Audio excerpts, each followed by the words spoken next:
সতর্ক করছেন, আলেম ওলামা দিয়ে তোমাকে সতর্ক করছেন, করেন কি করেন নাই? আল্লাহ তাআলা ডাক দিয়ে বলে, বান্দারে কোন অপেক্ষায়, কিসের অপেক্ষায়, কার জন্য তুমি বসে আছো? অপেক্ষা করতে করতে এমন একদিন সময় চলে আসবে, মালাকুল মউত যেদিন তোমার সামনে চলে আসবে, কিঞ্চিত পরিমাণ কোনো সময় তোমার জন্য আর বাকি থাকবে না। মালাকুল মউতকে কেউ জিজ্ঞাসা করেছিল, মালাকুল মউত তুমি বড় আজব দারোগা, দুনিয়ার জমিনে দেখি কারো নামে যদি মামলা হয় তার বাড়িতে নোটিশ পাঠানো হয়, তারপরে তাকে যখন অ্যারেস্ট করা হয় তার জন্য চার্জশিট গঠন করা হয়, তার জন্য মামলা মোকদ্দমা উকিল ব্যারিস্টার নিয়োগ করা হয়, এরপরে তার জেল হবে, জরিমানা হবে, যা হবে সেটা পরবর্তীতে হয়। কিন্তু মালাকুল মউত তুমি এমন এক জিনিস, তুমি যার সামনে উপস্থিত হও, ব্যারিস্টারের অপেক্ষা করো না, উকিলের অপেক্ষা করো না, মামলার অপেক্ষা করো না, চার্জশিট গঠনের অপেক্ষা করো না, তুমি যার সামনে উপস্থিত হও সঙ্গে সঙ্গে খপ করে ধরে নিয়ে যাও। এটা কেমনে হয়? মালাকুল মউত আজরাইল ডাক দিয়ে বলে, এটা তোমার ভুল ধারণা, ভুল ধারণা, ভুল ধারণা।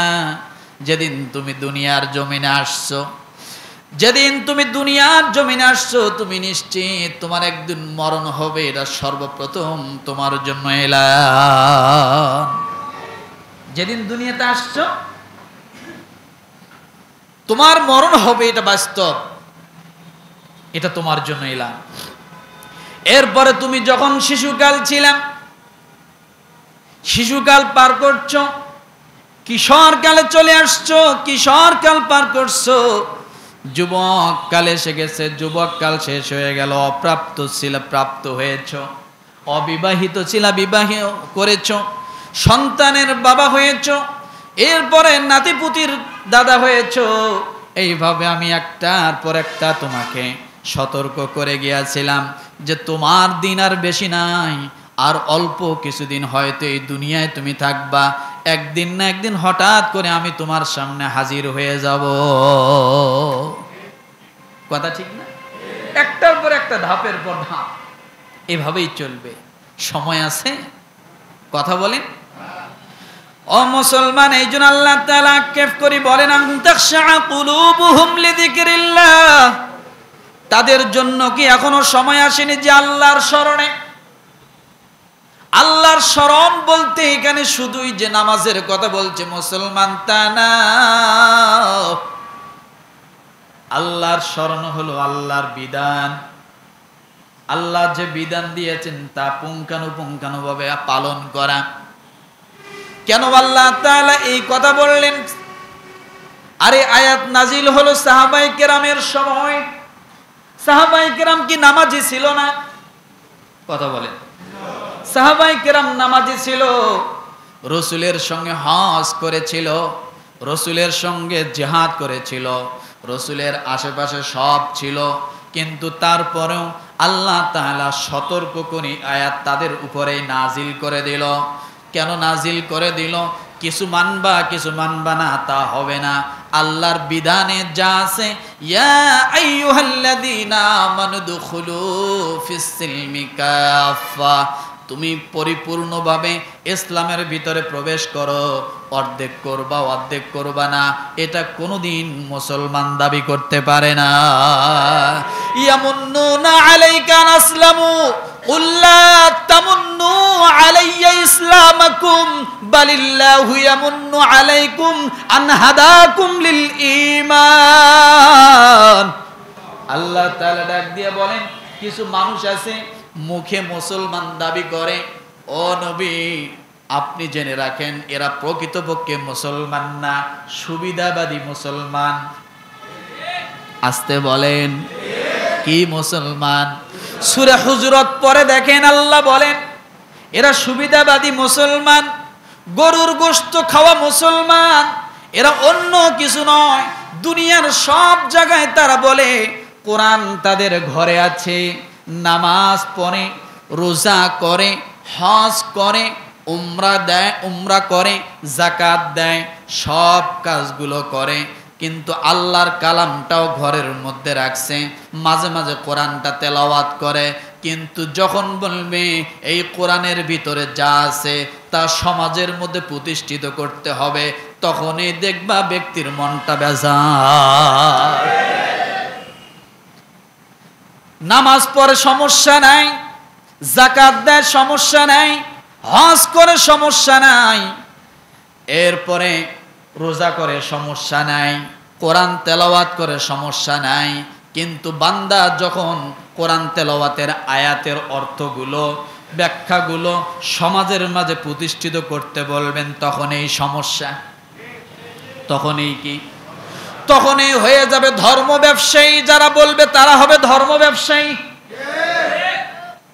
কথায় কথায় হবে ধর্ম ব্যবসায়ী। কিন্তু মুসলমান, আপনি আজকে জুমার দিন নামাজ পড়তে আসছেন, মাথায় টুপি দিছেন, ফজরে যখন নামাজ পড়েছেন মাথায় টুপি দিছেন, আসরে যখন নামাজ পড়বেন মাথায় টুপি দিবেন, মাগরিবে যখন নামাজ পড়বেন মাথায় টুপি দিবেন। আর কিছু সংখ্যক লোক দেখা গেল যে শুধু জহরে আসরে খবর নাই, জুমার নামাজের খবর নাই, ঈদের সময় খবর তেমন একটা পাওয়া যায় না। কিন্তু মাঝে মাঝে কোনো জনসভা যখন হয়, ওয়াজ মাহফিল হয়, দেখবেন মাথায় একটা টুপি দিয়া স্টেজের মধ্যে দাঁড়ায়া বিসমিল্লাহির রহমানির রহিম, আছে না নাই? আছে না নাই? ও মুসলমান, জিজ্ঞাসা করো টুপিটা যে মাথায় দিছে দেখি নামাজের টুপি না ধর্মসভার টুপি?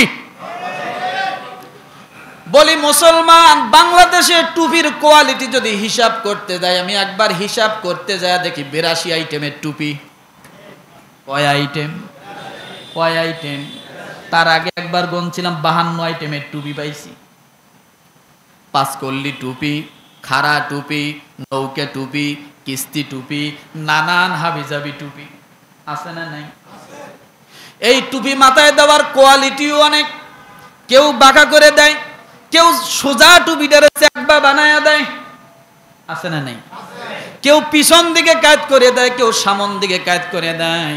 টুপি হলো এই রকম প্রায় 82 আইটেম খুঁজতে যায় পাইছি। এরপরে আমি আরো একটা খুঁজতে যাইতে যাইতে পাইলাম টুপির একটা দিবস আছে 15ই জানুয়ারি। কি টুপি দিবস কবে?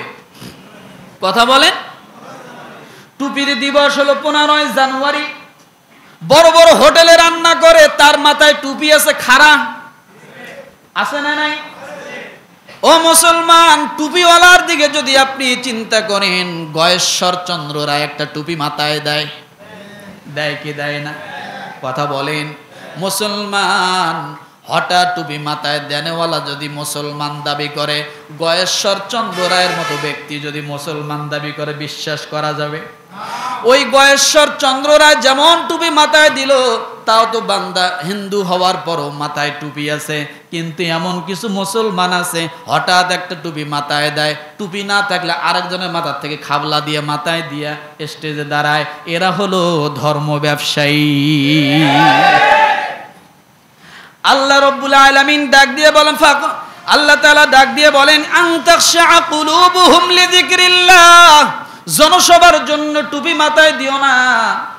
ও মুসলমান, এই টুপিটা অনেকে অনেক ভাবে ব্যবহার করে, করে কি করে না?